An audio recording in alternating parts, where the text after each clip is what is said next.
ஒரு அப்பா வந்து எத்தனை 1000 ரூபாய்க்கு பட்டுப்புடவை எடுக்கணுங்கிறத தீர்மானிக்கிறது அந்த அப்பாவோட மக தானேப்பா. என்னப்பா இந்த போப்பா, பக்கத்து வீட்டில் கல்யாணம் நினச்சி என் ஃப்ரெண்டுக்கு அந்த பிள்ளைக்கு எவ்வளவு பெரிய அருமையான 27,000 ரூபா 30,000 ரூபாய்க்கு புடவை எடுத்திருக்காங்க, நீ என்ன 6,000 ரூபாய்க்கு எடுத்துகிட்டு வந்திருக்க, என்ன நினைப்பாங்க எல்லாரும்? என்ன நினைப்பாங்க? அன்னைக்கு பேசுவான் 30,000 ரூபாய்க்கு எடுத்தார். நல்ல மனுஷன், ரொம்ப வசதியானவர் போல இருக்கு, பேசிட்டு போயிடுவேன். கடன் கட்டுறது யாரு? கடன் கட்டுறது அவங்க அப்பன் தானே. அதை யாராவது யோசிக்கிறாங்களா? இல்லை. அதில் ஒரு கௌரவத்தை பார்த்துக்கிட்டு எனக்கு இவ்வளவு செலவழிக்கணும், இத்தனை நகை போடணும் அப்படின்ட்டு லிஸ்ட்டை கையில் வச்சுக்கிட்டு அப்பாட்ட வந்து எத்தனை பெண்கள் இன்னைக்கு வந்து அக்காவுக்கு இவ்வளோ செஞ்ச, தங்கச்சிக்கு இவ்வளோ போடு அப்படின்னு கேட்கக்கூடிய பெண்கள் இன்னைக்கு இல்லையா? அதைத்தான் சொன்னார் தனபால். அவருடைய கருத்து நியாயமான கருத்து தான். என்னங்க ராமலிங்க நடுவர் எனக்கு என்னன்னு தெரியல, ஒரு நேராக உட்காரல, அவர் கொஞ்சம் சாஞ்சே உட்காந்துருக்காரு அந்த பக்கம். நேராக உட்காருங்க நடுவர் அவர்களே. நீங்கள் நடுவர், இப்போ நடுவர் வந்து ஒரு ஆண் தான், அவர் என்ன சும்மா உட்காந்துருக்கிறாரு? நான் வேறு அர்த்தத்தில் சொல்லலை. இந்த பக்கம் ஒரு வாட்ச் போட்டிருக்காரு, இந்த பக்கம் ஒரு ப்ரேஸ்லெட் போட்டிருக்காரு, இந்த கையில் ஒரு பல்பு, இந்த கையில் ஒரு பல்பு, பேண்ட்டு சட்டை இவ்வளோதையும் போட்டுக்கிட்டு அந்த நகையை பார்த்தா இப்போ எங்கள் அக்காவை சொல்கிறார், பட்டு புடவை கட்டியிருக்காங்க பாருங்கள். எவ்வளோ எளிமையின் சின்னம்னா எனக்கு தெரிஞ்சு அன்னை தெரசாவுக்கு அப்புறம் அக்கா தான் உட்காந்துருக்காங்க. அவங்கள போய் வந்ததுலேருந்து பார்க்குறேன், அதுலேருந்து தம்பி கோயம்புத்தூர்காரர் பேசுகிறது கொஞ்சம் கூட சரியில்லைங்க. அங்கேருந்து வந்து பொய்யா பேசிக்கிட்டு இருக்கார், கூப்பிட்டு வந்தவங்களுக்கே வேட்டு வச்சுக்கிட்டு இருக்கார். அவர் சொல்கிறார், எங்களுக்கு வந்து 2 சட்டை தாங்க, ஃபுல் ஹேண்டு ஆஃப் ஹேண்டு. சரி, பெண்கள் வந்து விதவிதமாக ஜாக்கெட் போடுறாங்க, யாராவது ஃபுல் ஹேண்ட் ஜாக்கெட்டை போட்டு மடிச்சு விட்ருக்காங்களே பெண்கள் என்னைக்கு? அது ஜன்னல் வச்சோ கதவு வச்சோ போட்ட ஜாக்கெட்டை போட்ட மாதிரி தான் போட்டிருக்காங்க. நீ எதுக்கு ஒன்று ஃபுல் ஹேண்டடு இல்லை ஆஃப் ஹேண்டடு? ஃபுல் ஹேண்ட் எடுத்ததுக்கு மடிச்சு விட்ற, வெட்டி வேலை பூரா பார்க்குறது உனக்கு நேரம் சரியாக இருக்குது. அதில் அவர் சொல்கிறார், ஜட்டிக்கு இப்போ நீங்கள் போட்டிருக்கீங்களா, சீட்டு போட்டிருக்கீங்களா? நீங்கள் போடுறீங்களா சீட்டு, 3 சீட்டு போடுறதுக்கே நேரம் சரியாக இருக்கலாம், அப்புறம் எங்கே ஜட்டிக்கு சீட்டு போடுறதே? நீ பல நேரம் வந்து இந்த வீட்டில் பொம்பளை ஆளுக வந்து காப்பாற்றி வைக்கிறது, சீட்டு போட்டு வச்சா அப்போ என்ன பல நேரத்தில் சீட்டு ஆழத்தை இழந்துட்டு ஜட்டியோடு வந்து நிற்பான் புருஷன். இந்த சீட்டை எடுத்து தான் புருஷனுடைய மானத்தையே தாய்மார்கள் சகோதரிகள் காப்பாற்றிக்கிட்டு இருக்காங்க. அதில் இன்னொன்று வேறு சொல்கிறார், நாங்கள் ஜீன்ஸை கூட துவைக்கிறது இல்லை, என்ன சிக்கனம் தான் காரணம். 2 ரூபாய்க்கு சோப்பு வாங்கி போட்டு துவைச்சிருந்தா உடம்பு நல்லா இருந்திருக்கும். 2 ரூபா சோப்பு வாங்கி போட்டு துவைக்காமல் உடம்பு பூரா சொறி பிடிச்சி பரட்டு பரட்டு பரட்டு பரட்டு இழுத்து 200 ரூபா டாக்டருக்கு போய் ஸ்கின் டாக்டர்கிட்ட கொடுத்துக்கிட்டு இருக்கு இந்த கோஷ்டிகை. இதுக்கு வந்து சொல்லுதுங்க, நாங்கள் துவைக்கிறதே இல்லை, அப்படியே போட்டுக்குங்க, எங்களுக்கு அறிக்கை போகுது. இதில் வந்து கொஞ்சம் இதில் நடுவர் வர சொல்கிறார், கூட்டணி மாறி வந்துட்டா. உண்மை எங்கேருந்து பேசுகிறேன் ஐயா? திங்கிற சோத்துக்கு வஞ்சகம் பண்ணலாமா ஐயா? வாங்கி 2 கையாலையும் பெண்களால் வாங்கி தின்னுபிட்டு ஒரு நாளைக்கு அது உண்மை பேசுகிறேன் என்ன? அதில் முருகன் சொல்கிறார், சவரி முடின்னு திரும்ப சவரின்னு வச்சுருக்காங்க, சௌரியப்பட்டா வச்சுக்குவாங்க, நீங்கள் எதுக்கு விக்குன்னு வச்சுக்கீங்க, விக்குன்னு பிடிச்சி இழுக்கிறதுக்கா? எத்தனை பேர் அதில் விளம்பரம் போடுறாங்க, சிகிச்சைக்கு முன்பு அப்படியே தலை பல பல பலன்னு இருக்குது, ராஜரத்னம் ஸ்டேடியம் மாதிரி, சிகிச்சைக்கு பின்பு கேட்குறாரு. எதுக்கு? இயற்கையை எப்படி இருக்கா அப்படியே தெரிய வேண்டியதானையா? பண்ணுறது பூரா எனக்காவது பெண்களுக்கு வழுக்க விழுந்திருக்காயா, பக்காவுக்கு வழுக்கையாக விழுந்திருக்கு, அவங்க என்ன வழுக்க விழுந்த சவரி முடி வச்சுருக்காங்க, ஏதோ இருக்கிற முடியை மெயின்டைன் பண்ணிக்கிட்டு இருக்காங்க. நீங்கள் மொட்டை தலையை போனால் விட்டுற வேண்டியதானே? அதை பயங்கரமாக பில்டப் கொடுத்து வச்சுக்கிறதுங்க. இவங்க வந்து இப்போ சிவாஜி படத்தை பார்த்து என் பையன் மொட்டை அடிச்சுட்டு வந்துட்டான். இன்னொரு பையன் சொல்கிறேன், நான் வந்து அந்த சிவாஜி, இடைவேளைக்கு முன்பு சிவாஜி, இவன் இடைவேளைக்கு பின்பு சிவாஜின்னு 2 பேர் தெரியுறாங்க. இன்னும் பிடிபட மாட்டேங்குது. அதிகம் மூத்த பையன் பாரதியை அடிக்கவே முடியலை. ஏன்னு கேட்டால் எங்கே பார்த்தாலும் வளையம் போட்டிருக்கானா, அடித்தா பிடிச்சி கிழிச்சு விடுது கையை. தான் சொல்கிறான், ஒழுங்காக இருந்துக்க, ஏன்டா இதெல்லாம் போடுற அப்படின்னு யோசிச்சு பார்த்தா, இப்போ இவர் சொல்கிறார், பட்டுச்சேலையை பற்றியே நடுவர் வந்ததுலேருந்து பேசிக்கிட்டு இருக்கிறார். நான் கேட்குறேன், பல ஆண்களுக்கு வேட்டியை ஒழுங்காக கட்ட தெரியுதா? எனக்கு தெரிஞ்ச ஒரு பேச்சாளர் வந்து மேடையில் வந்தால் உதறியே கட்டுவார், என்னமோ ஒரு பெரிய பொருட்காட்சி நடத்துகிற மாதிரியும், அதை பார்க்கத்தான் ஊர் சனமே வந்து கூடியிருக்கிற மாதிரியும், ஒரு 4 முளை வேட்டியை ஒழுங்காக கட்ட யோக்கியதில்லை, வந்த உடனே பரட்டு பரட்டு பரட்டு இழுத்து அந்த கோடு போட்டு அண்டாயிரம் எடுத்து காட்டிக்கிட்டு இருக்கார். ஏதோ தமுக்கம் பொருட்காட்சியை பார்க்க அவ்வளோ ஜனங்க உட்காந்துருக்கிற மாதிரியும், 4 முளை வேட்டியை ஒழுங்காக கட்ட யோக்கியதில்லை. யோசிச்சு பாருங்கள், தனமால் தம்பிக்கிட்டு ஒரு பட்டுச்சேலையை கொடுத்தா இவர் கட்டிக்கிட்டு தள்ளுமாரி அங்கேயே விழுந்துருவார். அதை பக்குவமாக கட்டுறதுக்கு ஒரு இது வேணும் இல்லையா? இது வந்து அன்னைக்கு ஒருத்தன் அப்படித்தான், அவன் வந்து பாவம், பெண்கள் ஏதோ உள்ளதை வச்சு நல்லதை பண்ணிக்கிட்டு இருக்க, இவன் தண்ணியை போட்டு அப்படியே அலம்பல் பண்ணிக்கிட்டு வர்றான். நான் யோசிச்சு கேட்குறேன், ஆடம்பரம்னா உடைகளை பற்றி பேசுகிறீங்கல்ல, சாயந்தரமான டாஸ்மாக் கிடைக்க போகிற ஆடம்பரத்தை என்னைக்காவது பெண்கள் போயிருக்காங்களையா? நீங்கள் அடிச்சுவிட்டு பல குடும்பங்களை தெருவில் விட்டு வச்சுருக்கீங்களே, என்னத்தையோ பாவம், கண்ணு காது மூக்கில் 2 பல்பை போட்டு வச்சுருக்கு, அவ்வளோதான். இதை தாண்டி இந்த பைக் வாங்கி ஓட்டுறது யார், என்னென்ன பேர்லையா வண்டி ஓடுறதுக்கு தெரியுதுங்களா? அதுவும் வந்து இவங்கெல்லாம் வாங்கி ஓட்டினா பரவாயில்ல, ஒருத்தர் பொண்ணை பெற்றது பெரிய குற்றமாயா? அவனை உரிக்கிறாங்க. இவன் என்னமோ வாழ்க்கையில் அங்கே போய் உட்காந்து இந்த பொண்ணு பார்க்க போகிறது ஆடம்பரம் யார் செய்கிறா? அங்கே போய் உட்காந்து வாழ்க்கையில் என்னமோ பக்கடாவே பார்க்காதவங்க மாதிரி மாடு வைக்க திங்கிற மாதிரி அள்ளி திங்கிறாங்கய்யா. எங்க இப்போ மாப்பிள்ளைக்கு அது வரைக்கும் ஓட்ட சைக்கிளில் ஓடிக்கிட்டு இருந்த அந்த லூஸு போய் எனக்கு பல்சர் வண்டி, அந்த வண்டி, இந்த வண்டின்னு இதுக்கெல்லாம் வாங்கி கொடுத்துட்டு யோசிச்சு பாருங்கள். பைக் ஓட்டுறது யார், இப்போ விதவிதமாக சட்டை போடுறது யார், டாஸ்மாகில் போய் தண்ணி அடிக்கிறது யார், அது ஆடம்பரம் இல்லையா? அது என்ன நம்ம தேச சேவையாது? என்றைக்காவது பெண்கள் தம் அடிச்சிருக்காங்களையா? அதில் ஒரு நாளைக்கு 2 பாக்கெட் சிகரெட் வச்சாலும் உங்களுக்கு 100 ரூபா குடும்பத்தில் நாசம் வாங்கிட்டு இருக்கையா? இப்போ ஆண்கள் பண்ணுறது பூரா இப்போ பூரா மறைச்சு இந்த பட்டு புடவையை கட்டி அவ்வளோதையும் மறைச்சு பண்ணுறது பூரா. அதனால தான் இன்னைக்காவது உண்மையை பேசுவோங்கிற ஒரே காரணத்துக்காகத்தான் நான் வந்து இந்த அணியில் சேர்ந்துருக்கிறேன். எப்பவும் பெண்களோட சேர்ந்தால் நல்லா இருக்குங்கிறதுனால தான் இந்த அணியில் சேர்ந்துருக்கிறேன். நடுவர் அவர்களே, நான் ஒரே ஒரு செய்தியை சொல்கிறேன். உழைக்க தெரிஞ்ச ஆளியா இல்லை, நீங்கள் வாங்க வீட்டில் கஞ்சி நிம்மதியாக குடிக்கணும்னு முடிவோட வந்துட்டார். இல்லை, நீங்கள் நிகழ்ச்சியை மட்டும் உங்கள் வீட்டுக்காரமாக பார்த்துச்சு. விதவிதமான சாப்பாடு தான் உனக்கு. அது யோசிச்சு பாருங்க, விதவிதமாக பாருங்க. நடுவர் அழகா சொன்னார் பாருங்க, விதவிதமாக பொங்கி போடுறது யாருக்கு? அதெல்லாம் யோசிச்சு பார்த்தா நடுவர் அவர்களே, இப்போ கூட அண்மையில் ஒரு அம்மா எதுக்கு முருகனும் தனவாலும் வைராங்கன்னு சொல்லி ரொம்ப சிக்கனமாக வந்துச்சு அவர் நடிகை ஒரு நிகழ்ச்சிக்கு. தமிழ்நாடே கொஞ்சம் வச்சுட்டாங்க. என்னையா சிக்கனமாக இருந்தாலும் வைக்கிறீங்க, அக்கா மாதிரி பட்டு போடையாக கட்டினாலும் வைக்கிறீங்க, வேறு எப்படித்தாயா இருக்கிறது? ஆண்கள் சிக்கனமாக இருந்தாலும் ஒன்றும் தெரியாது, ஆனால் பெண்கள் சிக்கனமாக இருந்தால் ஆண்கள் பூரா ஒரு மனநிலை கெட்டு போய் நடுவர் அவர்களே. எனவே சிக்கனம்னு பார்த்தீங்கன்னா அது பெண்கள் வந்து ஏதோ உடை விஷயத்தில் கொஞ்சம் முன்ன பின்ன இருக்கலாம். அப்படி பார்த்தாலும் ஆண்கள் தான் போட்டி போட்டுக்கிட்டு இருக்காங்க. ஆடம்பரம் என்பதை மிக அதிகமாக வண்டி வாங்குவதிலிருந்து, தண்ணி அடிப்பதிலிருந்து, தம் அடிப்பதிலிருந்து, சீட்டாடுவதிலிருந்து இதையெல்லாம் நீங்கள் ஆடம்பர கணக்கில் சேர்க்க வேண்டும் என்று நான் மிகுந்த பணிவோடு கேட்டுக்கொள்கிறேன். பல குடும்பங்கள் அழிந்தது ஒரு பெண்ணினுடைய நவநாகரிக பழக்கத்தால் குடும்பம் அழிந்ததாக வரலாறு இல்லை. ஆனால் ஆண்களுடைய தவறான ஆடம்பர மோகத்தால் எத்தனையோ குடும்பங்கள் மண்ணோடு மண்ணாக போயிருக்கின்றன. எனவே ஆடம்பர மோகத்தில் மூழ்கி கிடப்பது ஆண்கள் தான் என்கிற நல்ல தீர்ப்பை நீங்கள் தருவீர்கள் என்கிற நம்பிக்கையோடு என் வார்த்தையை நிறைவு செய்கிறேன். நன்றி, வணக்கம். ரொம்ப அருமையா ஆடம்பரத்தை அதிகம் விரும்புபவர்கள் ஆண்கள் தான்ங்கிறதுக்கு நம்ம கட்சியிலேருந்து போனாலும் உண்மையை பேசுகிறேன்னு சொல்லி பொழப்புக்கு வழியை தேடிட்டார். ஒரு ஆம்பளைகளுக்கு வந்து பட்டு வேட்டி 25,000 ரூபா மதிப்பில் ஒரு பட்டு வேட்டி ஆம்பளை கட்டி விட்டு 5,000 ரூபா மதிப்பில் ஒரு பட்டு சட்டையை போட்டு விட்டு அனுப்பிச்சி விடுங்க, போயிட்டு அதே வேட்டி சட்டையோடு திரும்பி வருவான்னு நினைக்கிற. அப்படியே அதை கொண்டு போய் அடகு வச்சு அப்படியே டாஸ்மார்க்கில் பூரா பிரித்து கடன் அடைச்சிட்டு மிச்சத்துக்கு ஊற்றிட்டு வந்து பழைய வேட்டியோடு வந்து நிற்பார். எங்கெங்க பட்டு வேட்டியை சும்மா ரொட்டேஷனுக்கு விட்டுருக்கேன் அப்படிமா. ஹே, பணத்தை தாண்டா ரொட்டேஷனுக்கு விடுவாங்க, வேட்டியுமா ரொட்டேஷனுக்கு விட்டுருக்க அப்படின்னு. ஆம்பளையை நம்பி ஏதாவது ஒரு பொருளை நம்பி கொடுக்க முடியுதா? என்னய்யா காமெடி.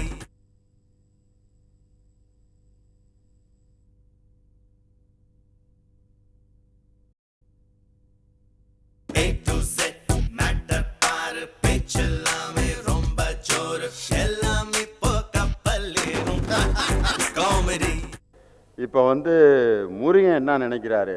வாங்க முருகா. உண்மையிலே காலையில் ஒரு கல்யாணத்துக்கு போகணும்னு நினச்சிக்கோங்க, அதை தீர்மானம் பண்ணி வச்சுக்கோங்க. கல்யாணத்துக்கு பிறகு ஒரு ஆணும் பெண்ணும் வெளியேறாங்க.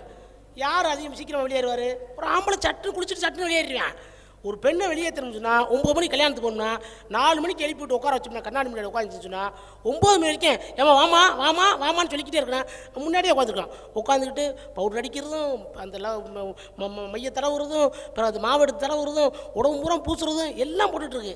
அம்மா சொல்கிறாங்க, பட்டு புடவை நாங்கள் எதற்காக கட்டுகிறோம்? உங்களுடைய மகிழ்ச்சிக்காகத்தானே கட்டுகிறோம் அப்படின்னாங்க. பெரும்பாலும் வந்து பூ பொட்டு வைப்பதும் யாருக்காக? உன் கணவனுக்காகத்தானே இந்த வேலையெல்லாம் செய்கிறோம் அப்படின்லாம் சொன்னாங்க. பெரும்பாலும் பட்டுப்புடவை கட்டிக்கிட்டு வீட்டில் இருக்கிறதில்ல. அது என்னன்னு தெரியல, அது எப்படி சொல்கிறது தெரியல. பட்டுப்புடவை கட்டிக்கிட்டு எல்லாம் வெளியே வராங்க. இன்னொரு பெரிய விஷயம், நாங்கள் வந்து இந்த பட்டுப்புடவை 30,000 ரூபாய் கொடுத்து வாங்கினாலும் நாங்கள் இதை எப்படி இது வரைக்கும் 400 தடவை கட்டியிருக்கேன், இன்றைக்கி அப்படியே பத்திரமா வச்சுருக்கோம். உண்மையிலே ஒரு 30 ரூபா கொடுத்து ஒரு நூல் சேலை வாங்கி கட்டுங்கம்மா, நல்லது. அது ஏன்னு சொன்னால் 1,00,000 பட்டுப்புழுக்களை கொன்றால்தான் ஒரு பட்டுப்புடவை வரும். 1,00,000 உயிரில் கொண்டுட்டு அதை கட்டுறது இது எவ்வளோ பெரிய ஆடம்பரம். ஆடம்பரத்தை கட்டி மோசமான விஷயமே அது. உண்மையிலே கைத்தறி புடவை 30 ரூபாய் கொடுத்து கட்டினீங்கன்னு சொன்னால் இன்றைக்கி நெசவாளர்கள், ஏன்னா இந்த நாட்டினுடைய மானத்தை காப்பாற்றுகின்ற நெசவாளர்கள் பட்னியாக கிடக்கானியா? அப்போ இந்த தேசம் ஆபாசத்தை விரும்புகிறதா? யோசிச்சு பார்க்குறோம்ல. போடுறாங்க வந்து நான் மூக்குத்தி குத்துறோம். எது குத்துறோம்? அவன் இது திட்டம் போட்டு செஞ்ச வேலை. உங்களை இனத்துக்கு தெரியுமா மூக்குத்தி விடுறாங்க உங்களுக்கு, பெண்களுக்கு? நீங்கள் உயிர் வாழ்வதற்கு தேவையான சுவாச காற்றை கூட நீங்கள் சுதந்திரமாக சுவாசிக்கக்கூடாது என்பதற்காக திட்டமிட்டு செஞ்ச வேலை அது. மூக்குத்தி குத்தி விடுறது. அதை வந்துக்கிட்டு இந்த வயிறு மூக்குத்தி. இன்றைக்கி பார்த்தோம்னு சொன்னால் இன்றைக்கி கூந்தலும் கிடையாது, ஒன்றும் கிடையாது. சென்னை போன்ற நகரங்களில் பார்த்தோம்னு சொன்னாங்களே, கிராமத்துக்காரங்க சென்னை போன்ற நகரங்களை பார்த்தா அந்நிய பூமியில் வச்சுக்கிற மாதிரி இருக்கியா? யார் ஆம்பளை யார் பொம்பளைன்னு தெரியல. ஏன் பொம்பளை ஜீன்ஸ் போடுறதே இல்லையா? அங்கே பெண்கள் தான் அதிகமாக ஜீன்ஸ் போடுறாங்க இன்னைக்கு, பெண்கள் தான் அதிகமாக டிஷர்ட் போடுறாங்க, பெண்கள் தான் கிராப் போட்டுக்கிறாங்க. மதுக்கூர் ராமலிங்க இன்னும் அந்த மதுரை மதுக்கூரை விட்டு இன்னும் வெளியேறலன்னு அர்த்தம். பெங்களூர் பாம்பேல போய் பாருங்க ராமலிங்க, ஜீன்ஸினுடைய வகைகளே பெண்கள் தான் அறிமுகப்படுத்திக்கிட்டு இருக்காங்க. ஷார்ட்ஸ் வேற போட்டு, அது ஒரு பெண்ணா ஆனான்னு தெரியாது, போய் தட்டி தம்பி டைம் என்னாச்சு, ஐ எம் நாட் தம்பி ஐ எம் தங்கச்சி அப்படின்றது. திருமண படம் தெரியுது, ஆமா தங்கச்சி தான். அநியாயமையா பெண்ணாரு ஆனாருன்னு தெரியல. ஆகவே காலம் முழுவதும் பெண்கள் ஆடம்பரத்தினுடைய ஒட்டுமொத்த பிரதிநிதிகளாக இருக்கிறார்கள் என்பதை எங்களுடைய கருத்துங்க. இன்னைக்கு ஒரு பள்ளிக்கூடத்துக்கு போகிற பிள்ளைங்களுக்கு யூனிஃபார்ம்னு ஏன் வச்சேன், யூனிஃபார்ம் ட்ரெஸ் வச்சதுக்கு என்ன காரணம்னா, அங்கே ஏழை பணக்காரன் வித்தியாசம் தெரியக்கூடாதுங்கிறதுக்காகத்தான் பெருந்தலைவர் காமராஜர் அவர்களால் ஏற்படுத்தப்பட்ட ஒரு அற்புதமான ஒரு திட்டம் இந்த யூனிஃபார்ம் சீருடை அணிதல். அதில் என்னைக்காவது ஒரு நாள் ஒரு பெண்கள் பள்ளியில் இன்னைக்கு சீருடை அணிய வேண்டாம், எப்போ செய்வாங்கன்னா தீபாவளிக்கு அடுத்த நாள் பள்ளிக்கூடம் தொடங்கிருச்சுன்னா இன்னைக்கு நான் யூனிஃபார்ம் டே அப்படின்றாங்க. அன்னைக்கு பார்த்தீங்கன்னா அந்த வறுமையில் இருக்கக்கூடிய பிள்ளைகள்லாம் அந்த இருக்கிற ட்ரெஸ்ஸை போட்டு துவைச்சு அந்த வகுப்பில் அன்னைக்கு தான் அந்த பிள்ளையை கூனி குறுகி அப்படி உட்காந்துருக்கு. பணக்கார பிள்ளைகள்லாம் அப்படி ஜில்லுன்னு பூ வச்சுக்கிட்டு அப்படி வந்து அப்படி இறங்க சென்ட்டு கிண்டெல்லாம் போட்டுட்டு அன்னைக்கு என்ன வேணாலும் போட்டுக்கலாம். அதனால் உள்ளுக்கு அந்த வகுப்பில் அந்த பாரபட்சங்கிறதுக்கு அன்னைக்கு ஒரு நாள் மட்டும் நடக்குது. ஆனால் ஆம்பளை பிள்ளைகளுக்கு அதே நான் யூனிஃபார்ம் தேவைப்பட்டால் ரொம்ப போனால் என்ன போடுவான், பேண்ட்டு சட்டை தான் போட்டு வர முடியும். அவன் வந்து காதில் கம்மல், இந்த பக்கம் கடுக்கான், நெக்லஸ் எல்லாமே போட்டு வர முடியும் இல்லை. அங்கே பார்த்தீங்கன்னா பெண்கள் தான் ஆடம்பரத்தை அதிகமாக விரும்புகிறாங்க பேசியிருக்காரு. உண்மையிலே இதுக்கு என்ன மறுப்பு சொல்கிறீங்க அக்கா? வாங்க. பேச்சா இருக்கணுங்க, உண்மையை சொல்லணுங்க. அதுக்காக தான் பேச்சுன்னு வச்சு நம்ம இதை பற்றி பேசுகிறோம். ஆடம்பர தாங்கிற ஒரு பெரிய மமதையை காட்டுறது இருக்கக்கூடியது. மனைவி சாதாரணமாக ஏப்ப சாப்பையா வந்தால் இவனுக்கு பெருமை குறைவு, அதனால நல்லா உடுத்திக்கணும், தன்னுடைய மனைவி நல்ல அந்தஸ்தோட வரணும். பட்டு புடவை கட்டிக்கிட்டு வீட்டில் இருக்கிறியான்னு கேட்குறாரு. நான் என்ன நைட்டியை போட்டுட்டு தான் வீட்டில் இருப்பேன், பட்டு புடவை கட்டிட்டு வெளியில தான் வருவேன். எதுக்காக? பரவாயில்லை, நீங்கள் சொன்னீங்க இன்ஜினியர் ஒரு எக்ஸிக்யூட்டிவ் இன்ஜினியராக இருக்காரு, மனைவியை நல்லா வச்சிருக்கிறாரு, ரொம்ப பிரியமாக வச்சிருக்கிறாரு. அந்த அம்மா வரும்போதே பட்டு புடவையும் பதவசுமா வருது அப்படின்னு இதை பார்த்துக்கிட்டு இருக்கவங்களாம் என்ன நினைப்பாங்க, தன்னுடைய மனைவிக்கு ஒரு பட்டுப்புடவை எடுத்து கொடுக்கணும் அப்படின்ற உணர்வை தூண்டுறது. வேற கலை உணர்வுங்க அது. பெண்களுக்கு இந்த கலை பாருங்க, போடுற கோலத்துல வெறும் கோலம் மட்டுமா, மா கோலம் மட்டுமா போடுறோம், ரங்கோலியை போட்டு அழகா வண்ண வண்ணமா போட்டு, என்னைக்கு விசேஷ நாள்னா மாமியார் படத்தை கூட ஒரு ரங்கோலி மாதிரி வரைஞ்சி வச்சு போறோம் வரவன் மிதிக்கணுங்கிறதுக்காக இல்லை, நம்ம துதிக்கணுமேங்கிறதுக்காக ஒரு வண்ண கலவையா அந்த பொடியை போட்டு தூவி அழகா வைக்கிறது. எதுலையும் வண்ணத்தை பார்க்குறோமா இல்லையா? நாங்க ஒரு வண்ணத்தை பார்ப்பவர்கள், ரங்கோலிக்கு பொடியை தூவி அழகுபடுத்துவர்கள், மண் தரையை அழகுபடுத்துவர்கள், எல்லாத்துலேயும் கலை நுணுக்கும். ஒரு அவியல் செஞ்சோம்னா எல்லா காய்கறியும் போட்டு அவியல் செய்யறது, எல்லாம் குழம்பு, எல்லாத்துலேயும் ஒரு வண்ணம், ஒரு சுவை, ஒரு ருசி இருக்குன்னு நினைக்கிறவ கலை நனையத்தோடு இருப்பவள் பெண். அந்த கலையை அழகாக எளிமையை கூட விரிவுபடுத்துறா. அது உங்களுக்கு ஆடம்பரமா தெரியுது. காசு செலவு பண்ண ஆடம்பரங்கிறதுக்கு நீங்க அறுதிட்டு சொல்லணும். ஆடம்பரம்னா எதெல்லாம் ஆடம்பரம் பாருங்க. நீங்க செய்யக்கூடிய செலவு அத்தனையும் ஆடம்பரம் உதாசீனப்படுத்தி வாழ்க்கையில பொருளாதார சரிவை ஏற்படுத்தும். நாங்க வைத்திருக்கக்கூடிய பட்டுப்புடவை, அணிந்திருக்கக்கூடிய பட்டுப்புடவை, அணிந்திருக்கக்கூடிய நகை, நாங்கள் செய்யக்கூடிய செலவு, பாத்திரமாக இருந்தாலும் சரி, அது எதுவாக இருந்தாலும் சரி, பொருளாதார சீர்குலைவை தருவாத அடுத்த தலைமுறைக்கு மிகப்பெரிய சிக்கனத்தை தரக்கூடியதாக, மிகப்பெரிய பொருளாதார சேமிப்பாக இருக்கும் என்பதனால் ஆடம்பரத்தை அதிகம் விரும்புபவர்கள் ஆண்கள், ஆண்களை அதிகம் விரும்புபவர்கள் நாங்களே என்று சொல்லி வாய்ப்பிற்கு நன்றி கூறி விடைபெறுகிறேன். நன்றி. எல்லாம் ரொம்ப அருமையாக கருத்தை சொன்னாங்க. லாஸ்ட்டில் ஒன்று அப்படி லைட்டை தள்ளி விட்டு போயிட்டாங்க பாருங்க. ஆடம்பரத்தை நாங்கள் அதிகம் விரும்புபவர்கள் ஆண்கள் தான், அந்த ஆண்களை அதிகம் விரும்புபவர்கள் நாங்கள் தான் அப்படின்னு. இதை நாங்கள்ல சொல்லணும், நீங்கள் எங்களை விரும்புகிறீங்களா இல்லையான்ட்டு. அவங்க சொல்கிறாங்க நாங்கள் விரும்புகிறோம் அப்படின்ட்டு. உண்மையிலே அந்த மாதிரி ஆடம்பரத்தை இன்னைக்கு ஆண்கள் அதிகமாக விரும்புகிறார்கள். ஆடம்பரத்தை மட்டுமல்ல, கௌரவத்தை ரொம்ப அதிகமாக விரும்புகிறாங்க அப்படின்னு சொல்லி பேராசிரியர் புனிதா ஏகாம்பரம் ரொம்ப வேதனையோடு சொன்னார். இப்போ நான் என்ன நினைக்கிறேன்ட்டு நீங்கள் தெரிஞ்சுக்கணும்னு ரொம்ப ஆசைப்படுவீங்க. அதுக்கு முன்னாடி ஒரு சின்ன விளம்பர இடைவேளை.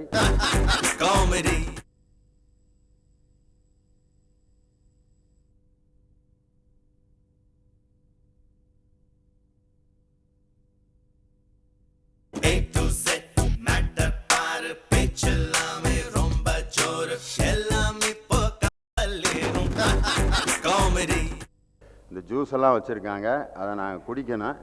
ஆனால் அதை இப்போ நான் குடித்தேன்னாக்க ஆடம்பரத்தை அதிகமாக விரும்புகிறவன் ஆம்பளை தான் அப்படின்ட்டு அது பாட்டு கிடந்ததை இப்படி மண்டிட்டு போயிட்டானே இந்த ஆள் அப்படின்ட்டு தீர்ப்பு வேறு மாதிரி ஆகி போயிடும். அதனால் இந்த மாதிரி பொருள்கள்லாம் பார்த்திங்கன்னா இதெல்லாம் அவசியமான பொருள். இதை விட்டு அனாவசியமான பொருளை சாப்பிட்டு தான் நம்மளாம் இன்றைக்கி டாக்டர்கிட்ட போயிருக்கோம்.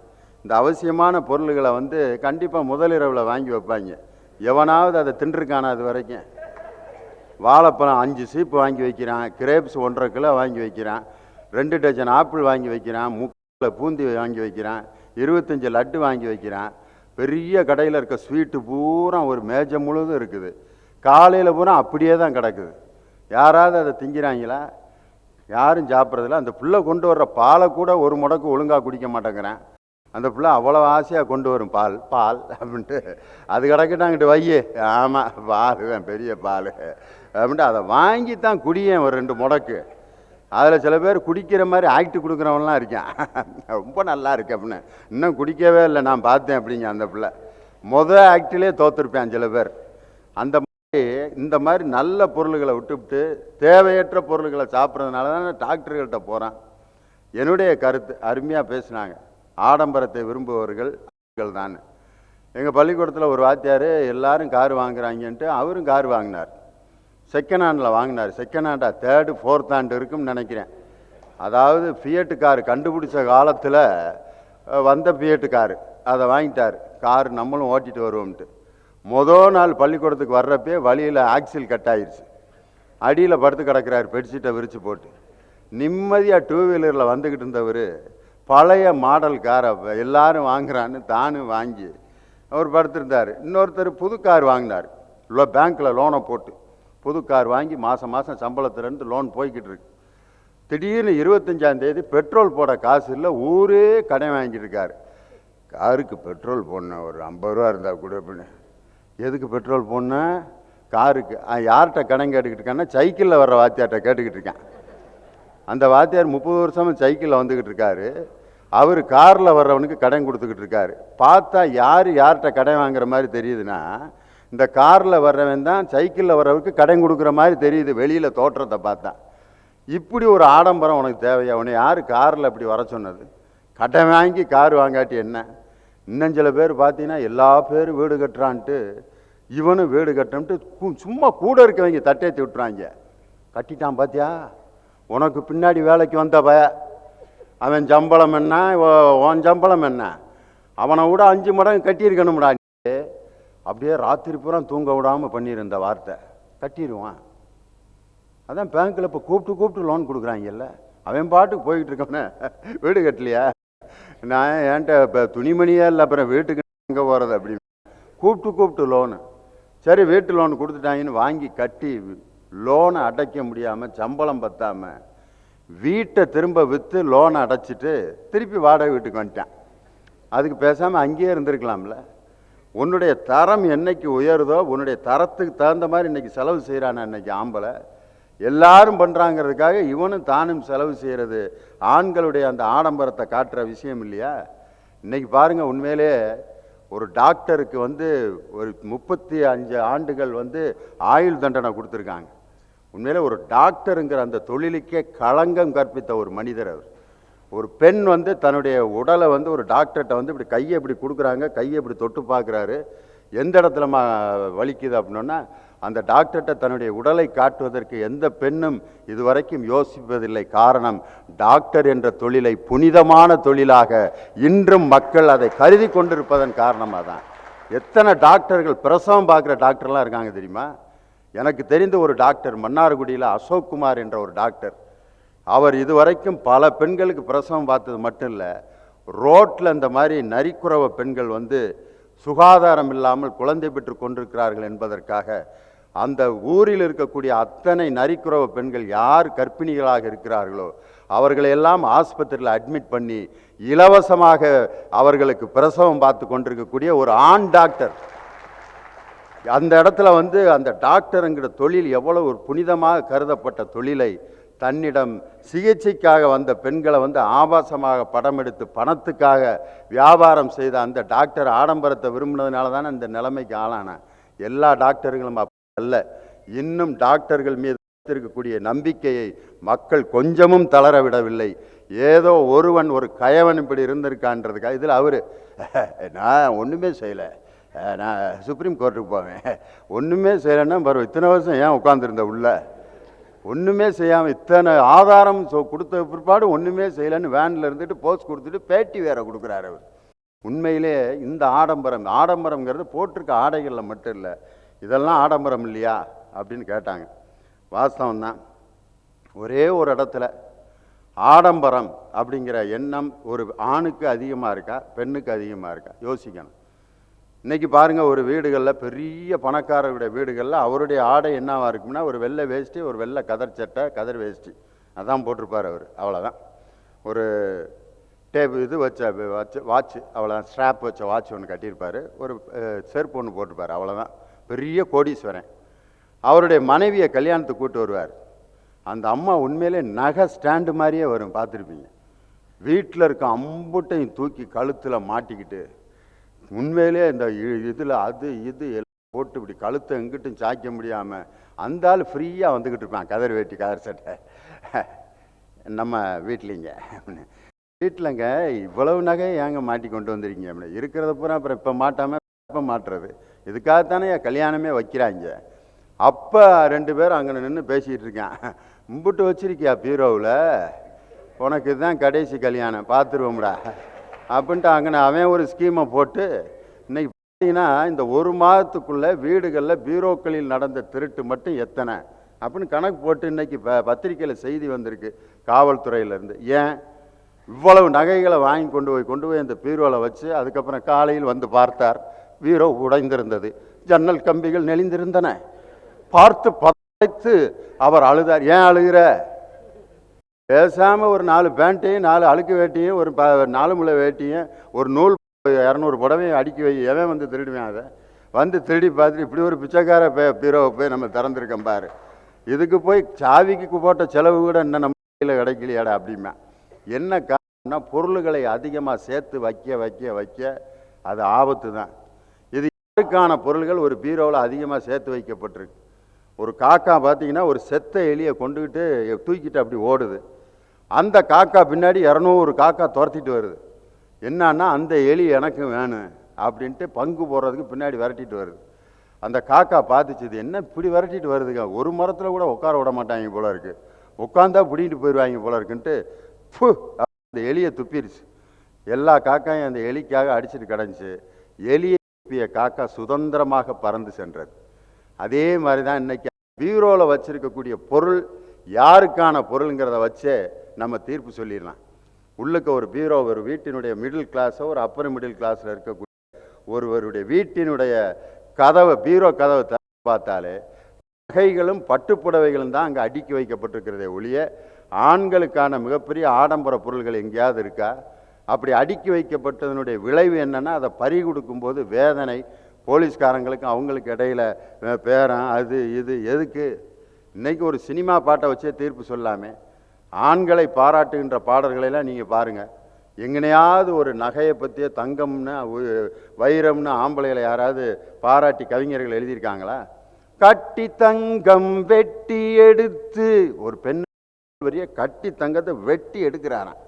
தங்கரதம் போல் வருகிறாள், அல்லி தண்டுகள் போலே வளைகிறாள், குங்குமப்பூ போல் சிரிக்கிறாள், கோட்டைக்கு என்னை அழைக்கிறாள் அப்படின்னு தங்கம் ரதம் மாதிரி வர்ற ஆணுக்கு வர்ணனை பார்த்தீங்கன்னா, காலத்தை வென்றவண்ணி, காவியமானவண்ணி, வேதனை தீர்த்தவண்ணி, விழிகளில் நிறைந்தவண்ணி, வெற்றி திருமகண்ணி, அவ்வளோதானே ஒழிய பிரேஸ்லெட் அணிந்தவண்ணி, 5 பவுன் வளையல் அணிந்தவண்ணி, நெக்லஸ் அணிந்தவண்ணி, தங்க ரதம் போல் வருபவண்ணி, வைர மூக்கு அணிந்தவண்ணி என்று ஒரு ஆம்பளை வர்ணிக்கிச்சிருக்காங்களா எங்கேயாவது? இல்லை. காரணம், இந்த அழகான பொருள்களுக்கு அதிகம் ஆசைப்படுவதில் இன்று வரை ஆடம்பரத்தில் அதிகம் கவனம் செலுத்துபவர்கள் ஆண்களை விட பெண்கள் தான் என்னுடைய கருத்து என்று இந்த விவாதத்தினுடைய தீர்ப்பாக நான் சொல்கிறேன்.